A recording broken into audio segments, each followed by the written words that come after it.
Online ক্লাসে তোমাদের স্বাগতম। গত ক্লাসে তোমাদের বাংলাদেশের ভূপ্রকৃতি সম্পর্কে আলোচনা করেছিলাম। আজ তোমাদের আগ্নেয়গিরি সম্পর্কে আমরা আলোচনা করব। আমি সর্বেন্দু কুমার মণ্ডল, সহকারী অধ্যাপক, ভূগোল বিভাগ, ঝাউডাঙ্গা কলেজ, ঝাউডাঙ্গা, সাতক্ষীরা।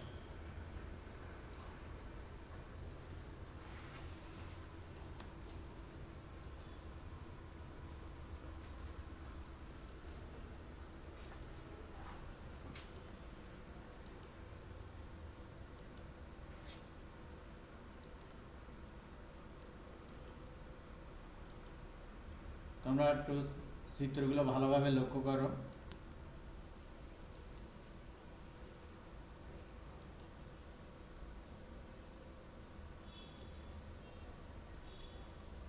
এ থেকে আমরা দেখতে পেলাম যে কিছু কিছু আগুন উপরের দিকে উঠছে, সে থেকে আমরা এটা ধরে নিলাম আগ্নেয়গিরি। এই আগ্নেয়গিরি এই পার্ট থেকে তোমরা জানতে পারবে আগ্নেয়গিরি কী, আগ্নেয়গিরির শ্রেণীবিভাগ করতে পারবে, আগ্নেয়গিরি সংগঠনের কারণ বলতে পারবে, আগ্নেয়গিরির ফলাফল সম্পর্কে জানতে পারবে, আগ্নেয়গিরি বলয় সম্পর্কে তোমরা ধারণা লাভ করতে পারবে।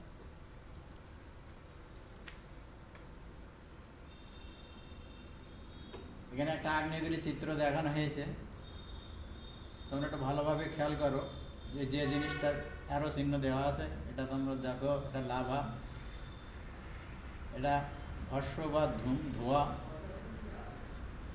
এটা দেখো সুড়ঙ্গ পথ। এই সুড়ঙ্গ পথ দিয়ে বিভিন্ন ধরনের ম্যাগমা বাইর হয়। ম্যাগমা পৃথিবীর অভ্যন্তরীণ গলিত পদার্থ। এবার আমরা দেখি আগ্নেয়গিরি কাকে বলে। আমরা আগে চিত্র থেকে আমরা একটা ধারণা লাভ করেছি যে পৃথিবীর অভ্যন্তরে গুরুমণ্ডল থেকে প্রচণ্ড উত্তাপ নির্গত হয়। এই উত্তাপ অশ্বমণ্ডলীয় শিলার নিম্নভাগ গলিয়ে ম্যাগমা সৃষ্টি করে। এই গলিত ম্যাগমা অশ্বমণ্ডলের ফাটল বা দুর্বল অংশ ভেদ করে ভূপৃষ্ঠে উদ্গীরণ হয়। এই উদ্গীরিত পদার্থকে লাভা বলে। এই লাভার সাথে গলিত ধাতু পদার্থ, উত্তপ্ত পাথরখণ্ড, ধূম প্রভৃতি প্রবল বেগে বের হয়ে আসে। লাভা ঠান্ডা হয়ে জমাটবদ্ধ হয়ে ফাটল বা উদ্গীরণের মুখের চারিদিকে জমা হয়ে যে উঁচু ভূমিরূপের সৃষ্টি করে তাকে আগ্নেয়গিরি বলে। আগ্নেয়গিরিকে কয়েকটা পর্যায়ে বিভক্ত করা হয় বা কয়েকটা ভাগে বিভক্ত করা যায়। তার একটা আছে বিস্ফোরক প্রকৃতির আর একটা শান্ত প্রকৃতি। বিস্ফোরক প্রকৃতির আগ্নেয়গিরি হলো পৃথিবীর গলিত অভ্যন্তরীণ ম্যাগমা প্রচণ্ড বেগে পৃথিবীর উপরে বাহির হয়, আকাশের দিকে উৎক্ষিপ্ত হয় এবং পরে ধীরে ধীরে ভূপৃষ্ঠের উপর পতিত হয়ে জমাটবদ্ধ হয়ে একটা আগ্নেয়গিরির সৃষ্টি করে। আর শান্ত প্রকৃতির আগ্নেয়গিরি, এটা আগ্নেয়গিরির জ্বালামুখ দিয়ে গলিত অভ্যন্তরীণ ম্যাগমাগুলো ধীরে ধীরে পৃথিবী পৃষ্ঠের বাইরে আসে এবং জমাটবদ্ধ হয়ে একটা আগ্নেয়গিরির সৃষ্টি করে। এই বিস্ফোরক প্রকৃতির আগ্নেয়গিরিকে আবার তিনটি ভাগে ভাগ করা যায়, যথা জীবন্ত আগ্নেয়গিরি। জীবন্ত আগ্নেয়গিরি বলতে যে সমস্ত আগ্নেয়গিরির প্রতিনিয়ত আগ্নেয়গিরি উদ্গীরণ হয় সেগুলোকে বলে জীবন্ত বিস্ফোরক প্রকৃতির আগ্নেয়গিরি। এই জীবন্ত বিস্ফোরক প্রকৃতির আগ্নেয়গিরিকে আবার দুইটি ভাগে ভাগ করা যায়, একটা অবিরাম, একটা সবিরাম। অবিরাম অর্থাৎ অনবরত সব সময় এটা আগ্নেয়গিরির উদ্গীরণ হয়, আর সবিরাম মানে মাঝে মাঝে আগ্নেয়গিরির উদ্গীরণ হয়ে থাকে। দুই, মৃত। যে সমস্ত আগ্নেয়গিরিতে অতীতকালে আগ্নেয়গিরির উদ্গীরণ হয়েছিল, বিস্ফোরক প্রকৃতির আগ্নেয়গিরি যেগুলো ছিল সেগুলো এখন আর আগ্নেয়গিরির উদ্গীরণ হয় না, এগুলোকে বলা হয় মৃত বিস্ফোরক প্রকৃতির আগ্নেয়গিরি। সুপ্ত আগ্নেয়গিরি আছে, যে সমস্ত বিস্ফোরক প্রকৃতির আগ্নেয়গিরি এখনো ঘুমন্ত অবস্থায় আছে, সুপ্ত অবস্থায় আছে, যে কোনো সময় এটা আগ্নেয়গিরির উদ্গীরণ হতে পারে।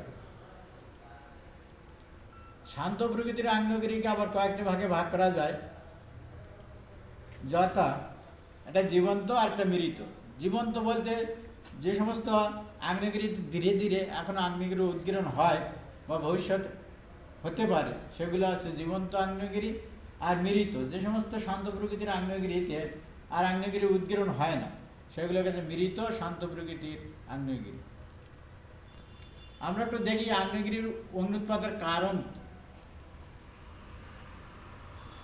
দেখো এটা চিত্রে দেখানো আছে যে ভূপৃষ্ঠের উপরিভাগে বৃষ্টির পানি পড়ছে, এই পানিটা ধীরে ধীরে নিচের দিকে প্রবাহিত হয় এবং নিচে উত্তপ্ত হয়ে এটা একটা বাষ্পে পরিণত হয় এবং ভূ অভ্যন্তর ভাগে প্রবল বেগে ধাক্কা দেয়। এর ফলে ভূপৃষ্ঠ ফেটে যায় এবং ম্যাগমা বাইরে একটা আগ্নেয়গিরির সৃষ্টি করে। অনেক সময় নিচের স্তরের শিলার চাপ হ্রাস পায়, ফলে ভূপৃষ্ঠ বসে যায় এবং সেখান থেকে ফাটলের সৃষ্টি আগ্নেয়গিরির উদ্গীরণ হয়। রাসায়নিক বিক্রিয়ার ফলে ভূ অভ্যন্তরের শিলাসমূহ গলে যায় এবং একটা চাপ নিম্নমুখী হওয়ার কারণে অন্য স্তরে চলে যায়, ফলে সেখানে একটা ফাটলের সৃষ্টি হয়। সেই ফাটল দিয়ে ম্যাগমা বাইরে আগ্নেয়গিরির সৃষ্টি হয়। এছাড়াও যেসব ভূপৃষ্ঠের যে সকল স্থানে দুর্বল আছে সেখানে দুর্বল অংশ প্রচণ্ড চাপের ফলে ফেটে গিয়ে আগ্নেয়গিরি অগ্নুৎপাত হয়। অনেক সময় ভূপৃষ্ঠের চাপের হ্রাসের ফলে হয়, ভূগর্ভের তেজস্ক্রিয় পদার্থের প্রভাবে হয়, ভূপৃষ্ঠের তাপ বিকিরণের ফলে সংকুচিত হওয়ার ফলে ভূপৃষ্ঠ ফেটে গিয়ে আগ্নেয়গিরির উদ্গীরণ হয়ে থাকে। এছাড়াও আগ্নেয়গিরির এই যে উদ্গীরণের ফলে বিভিন্ন ধরনের ভূমিরূপের সৃষ্টি হয়।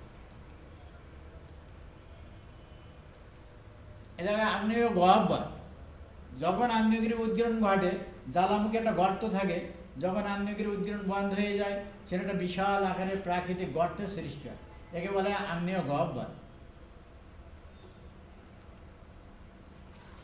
এরপরে হচ্ছে আগ্নেয় পর্বত।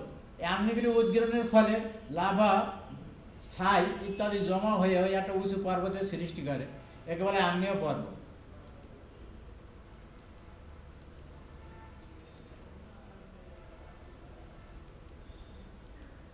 এটা আগ্নেয় হ্রদ। হ্রদ বলতে প্রাকৃতিক উপায়ে সৃষ্ট বিশাল জলাশয়কে বোঝায়, যার চারিপাশে স্থলভাগ দ্বারা বেষ্টিত।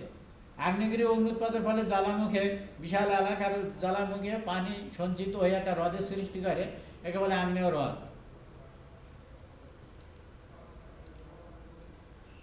যদি সাগর মহাশয়ের আগ্নেয়গিরির উদ্গীরণ ঘটে তাহলে লাভা, ভস্ম ইত্যাদি সাগর গর্ভে জমা হয়ে একটা দ্বীপের সৃষ্টি করে, একে বলে আগ্নেয় দ্বীপ।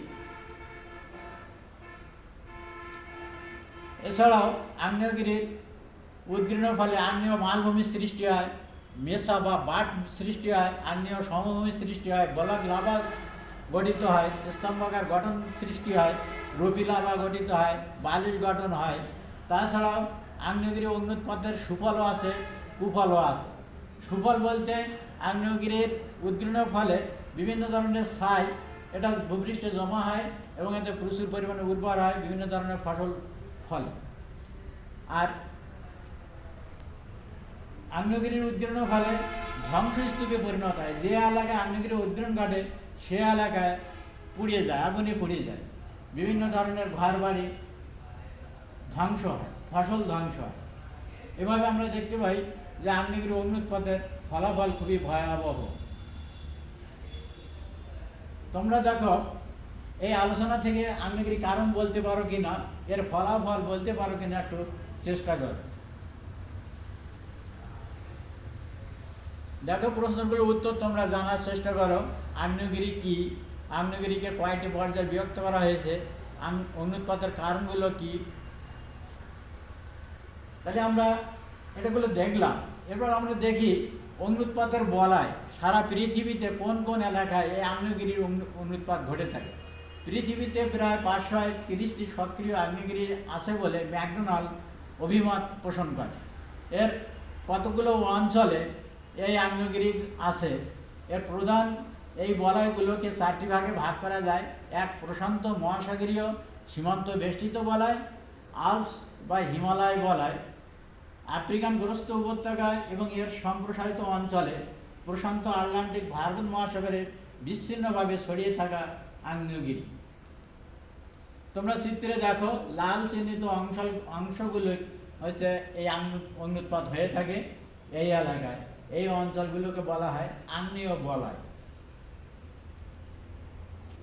তোমরা বাড়ি সুন্দরভাবে এটা পড়বে এবং বাংলাদেশের একটা মানচিত্র, বিশ্বের একটা মানচিত্র অঙ্কন করবে এবং আগ্নেয় বলয়গুলো কোন কোন এলাকায় আছে সেগুলো চিহ্নিত করবে। সবাইকে ধন্যবাদ। আগামী ক্লাসে তোমাদের ভূমিকম্পের সম্পর্কে আলোচনা করব। তোমরা বাড়িতে ভালোভাবে পড়াশোনা করো, বাড়ি থেকেই পড়ো, সবাই ভালো থাকো, সুস্থ থাকো।